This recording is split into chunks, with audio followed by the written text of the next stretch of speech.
All right, before I start going over the Unit 7 review sheet, I want to make sure you remember a couple things. So in this chapter, you have two things that you have to worry about with the graphs. You have exponential functions and you have log functions. So you always need to keep your basic exponential and log functions in your mind. So when you have an exponential function, whether it's growth or decay, so I'm going to draw one that's growth. It comes up through here, goes through 0, 1, right? Decay would look the same, except it would it would come down and go like that instead. All right, but you need to keep this in mind because then you know where your asymptote is. Well, here's your asymptote sitting right here across your x-axis. Well, that's the horizontal asymptote of y equals 0. This is exponential functions.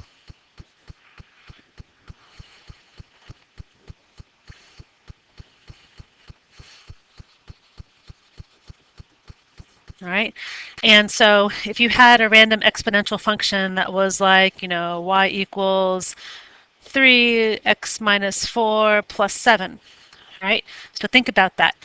If you move this graph to the right 4, nobody cares. You can leave the y equals 0 in the same place. But when you move it up 7, the red line has to follow you to go up 7 like that. All right.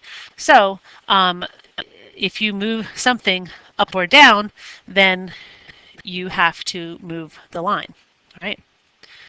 Oops, hang on a second. All right. There we go. All right. So up or down matters. So when you have an exponential function that's move up or down, the new horizontal asymptote changes to that last number there. Well, then you also have log functions. So a basic log function, when you graph a log function, looks like this. It comes up through here, goes over a little bit. Remember, it's everything basically inverse of what the exponential function was. Right? So it has an asymptote up and down on the y-axis. So that is a vertical asymptote of x equals 0. So when you get a log function, something like, say you had log of x minus 2 plus 4. All right, this time it doesn't matter if you move up or down. It matters when you move right or left. Because if I try to move this thing right, then the red line has to follow me. Okay, so then my new vertical asymptote is x equals 2. So it's a different place that you're looking at for each one. All right, so I always remember those two facts when you're trying to do these problems, and I'll refer back to them frequently.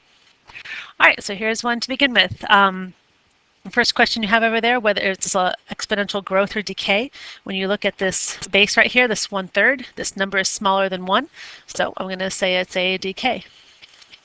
Transformations, that I'm done with the 1/3, so the 4 creates a stretch.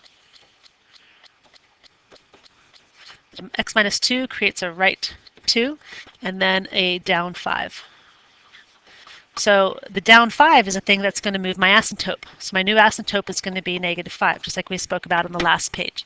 So why don't I go ahead and draw that and see what it looks like. So down here at -5, my highlighter or my red pen. And for the rest of it, why don't we just graph it on our calculator. So I have, let's see, 4 parentheses.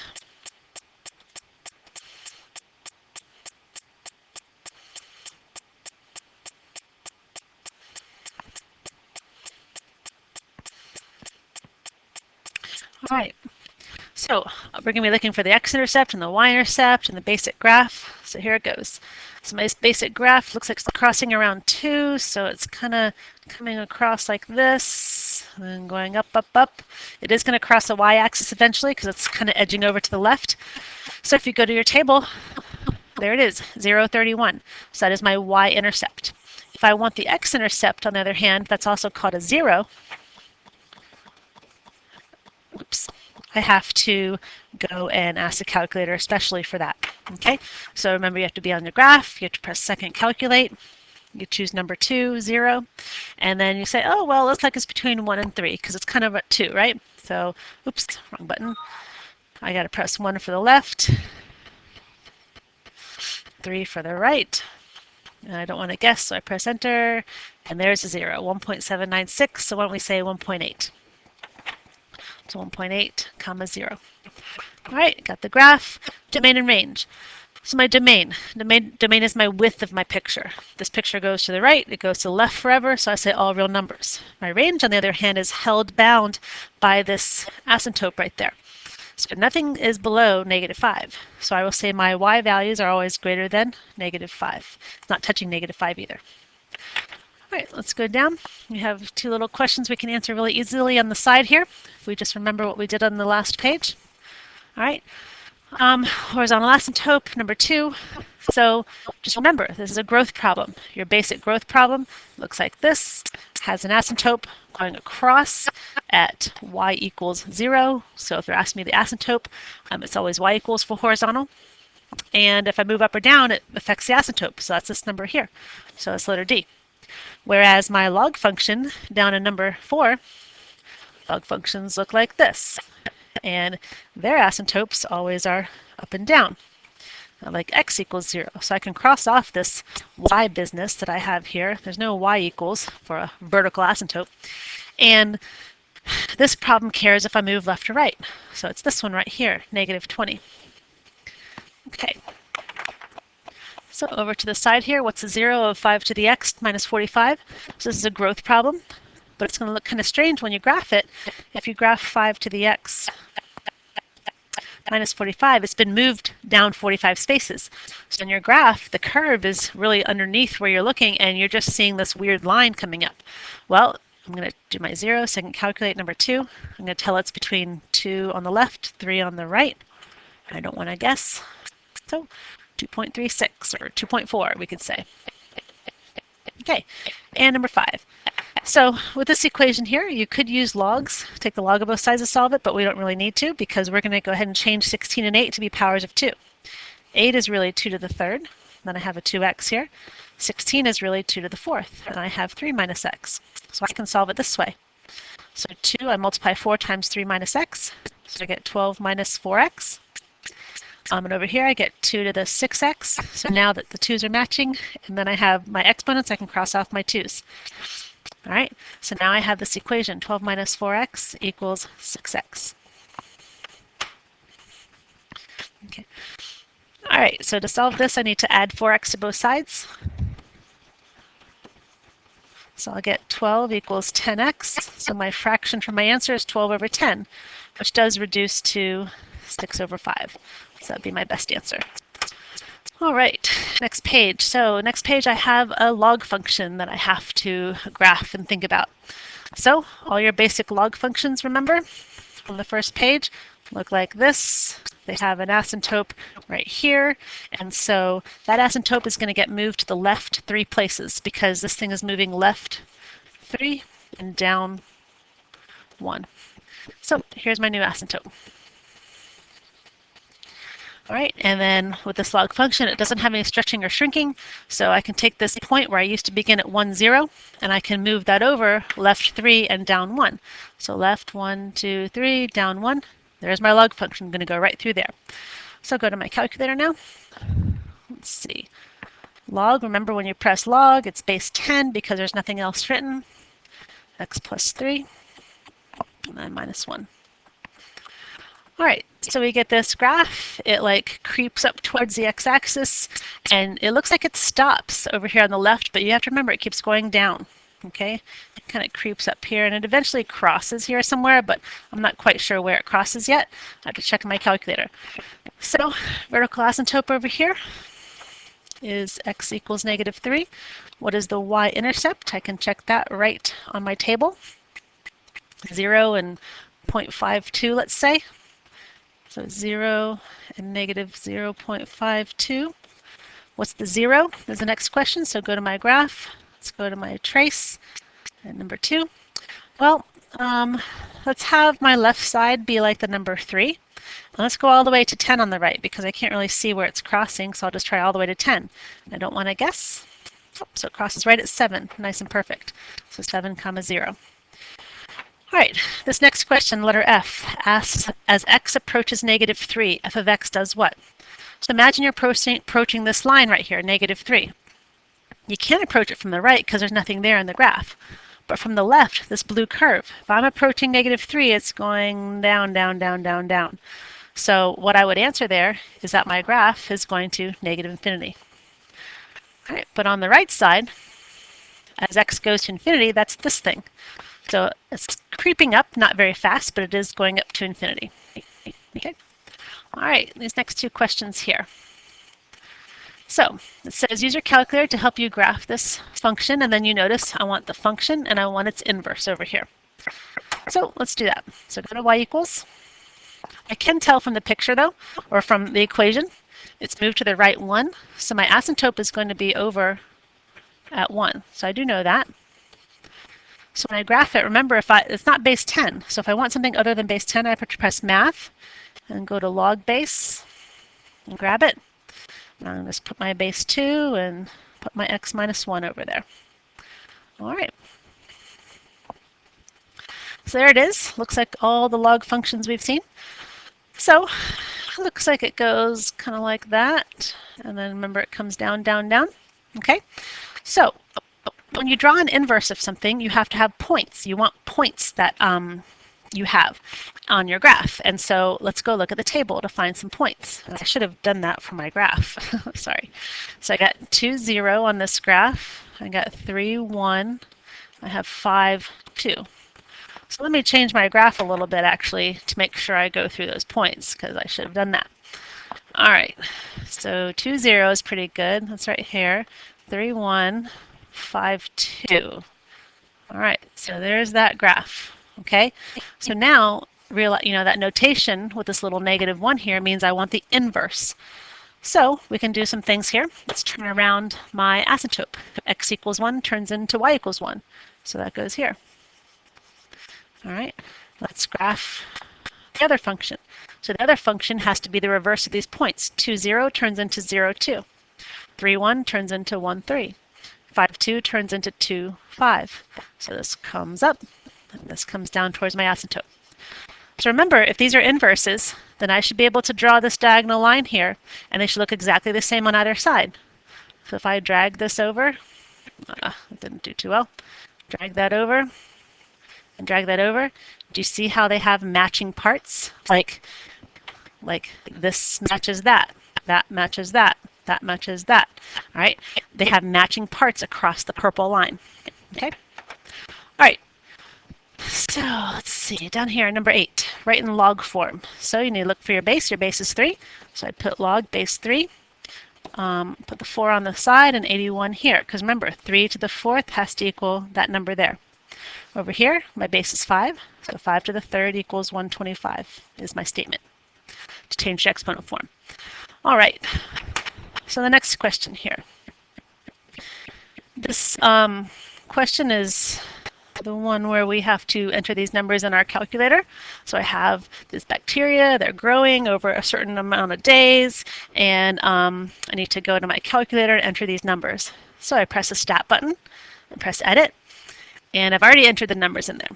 So type them in. If there's some other numbers in there, you go up to the top and you press clear and enter, but I already did. So you got your numbers in there, and now we need an equation. Notice the problem says they grow exponentially. So when I go to stat and over to calculate, I'm going to go down to letter 0, or number 0, which is exponential regression.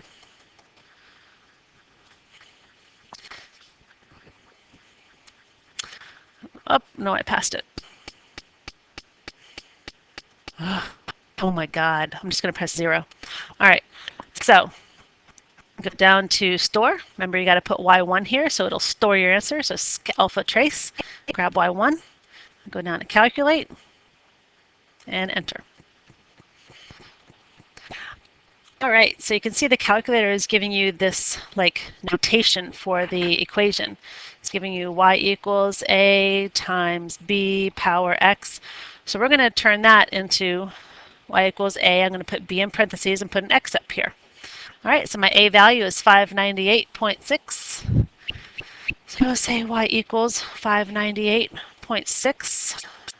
1.19 to the x. That's my equation. Now I need a prediction for 12 days. So I go to my calculator, and since we told it to put the answer in y1, there it is sitting right there, all the decimals and everything. So it's like a perfect answer. So I need to grab y1, so alpha trace y1, parentheses, and plug in 12. And so after 12 days, if this experiment goes on the way it has been, there are going to be 4,743 bacteria. Okay, all right. So on this page, we have our condensing and our equations and everything. So the reason we do condensing and expanding is for using them in equations. So on number 11, remember any kind of number that's in front could be an exponent to this other piece. That could be there. So really I have log base 3 of 32 because 2 to the 5th is 32 minus log base 3 of 16 because 4 squared is 16. All right, subtraction turns into division. So I have log base 3 of 32 over 16, and I can do 32 divided by 16, that's 2. So log base 3 of 2, my best final answer. Number 12, I'm condensing as well. This 1/2 can come up as an exponent. So remember a 1/2 exponent, that's like a square root. So I'm going to have log base 10 of 4, because the square root of 16 is 4. Or you can just type in 16 to the 1/2, if you don't know that, on your calculator. And I have log base 10 of x minus log base 10 of y to the 3rd, because that 3 comes up. All right, so remember addition turns into multiplication. So I have log base 10 of 4 times x divided by y to the 3rd because subtraction turns into division. All right, on 13 and 14, you don't often expand, but sometimes you do. So on 13, these two things are multiplied right here. So I'm going to change this to log base 4 of x squared plus log base 4 of y plus 7 to the 5th. The only thing I can do, these exponents right here, this one, that one, they can come to the front. I have 2 log base 4 of x plus 5 log base 4 of y plus 7. And that would be finished. All right, 14, expand, division. So I get log of y to the 5th minus log of x to the 7th. So I can bring the 5 to the front. Log of y minus the 7 in front, log of x. And that would be the best answer. All right, so expanding, contracting, changing things to log form from exponent form. That's what we're going to use to solve these equations. This first one, though, I have 6 to a power equals 36. Well, 6 negative 2k plus 5 doesn't need to be changed, but 36 is really 6 squared, so I don't always have to use logs. So cancel that off. I have negative 2k plus 5 equals 36. I'm sorry, equals 2. Let's see. Take away 5 from both sides, I get negative 2k equals negative 3. So my fraction for my answer is positive 3 over 2 because double negatives makes a positive. All right, somebody skip over to 18 because that's kind of similar to the one we just did. So 18 needs to be cleaned up. I got to take away 8. So I get negative 6, 2 to the 5x equals negative 18. Divide by negative 6. I have 2 to the 5x equals 30. So the difference between 15 and this one is that 3 is not a power of 2. So I can't do that thing that I was doing in number 15. I can't just change 3 to something. So what I do in this situation is I take the log of both sides, one side and the other. Because having the word log there allows the 5x that's in the exponent to come to the front. This thing can come out front here. So I have 5x log of 2 equals log of 3. So I'm trying to solve for x, so I'm going to divide out what I don't want, the 5 and the log 2. So that way my 5's go away, my log 2's go away. I got x equals, I just go to my calculator and type in log 3, make a fraction, type in log 3, and divide it by 5 log 2. Okay, so 0.317. Oops, I already wrote that. All right, so let's go up to number 16. So 16, there's a log on one side and not on the other. It's all cleaned up. So this one is ready for me to put in exponent form. So remember, 8 is my base. 8 to the 2 power has to equal 2x minus 1. So it's very easy for me to solve. I got 64 equals 2x minus 1. So let's add 1, 65, 2x. So my answer is 65 over 2. All right, so that's going to be my goal also in number 17. there's only one log, I'm going to clean it up and do what I just did on number 16. Take away 8. So I have negative 2 log of x equals negative 12. Divide by negative 2. I got log of x equals 6. Now, this might be a little bit of a situation for you. There's no base here. In the last problem I had base 8, but here I don't have anything. So remember, that's base 10 if nobody writes something. So if I write this in exponent form, it'll say 10 to the 6th equals x. So there's no solving to do. I'm basically done. But also, 10 to the 6th, that's 1 million. So you could actually write that if you want to. Either of those answers would be fine. In these other problems, I have some condensing to do, these last two. If there's more than one log on one side or another, then you need to condense this, like this one. Subtraction turns into division. That's why we learned condensing, because so it'll be log 13 of 4x over 5 equals log 13 of 2x minus 1. Well, much like the exponent problems, if I have matching parts, let me just cross these off. You can only do that after you condense it. So I have 4x over 5 equals 2x minus 1. So if I put a 1 under here, that helps me remember to cross multiply. So 4x times 1 is 4x. 5 times 2x minus 1 will be 10x minus 5. Let me subtract 10x from both sides. So let's see, that will get me negative 6x equals negative 5. So my answer is 5 over 6, because 2 negatives makes a positive. Over here, number 20, log 28 stays. These two come together as multiplication. So I have the word log one time. I multiply 4 times x plus 12. So I get 4x plus 48. All right. So now that they both say log, let me cross those off. I got 28 equals 4x plus 48. And take away 48 from both sides. So I have negative 20 equals 4x. So x equals negative 5 when I divide. All right, and that's it. I'll see you in class. Remember, your test is on Wednesday and Thursday this week. I'll see you then. Bye-bye.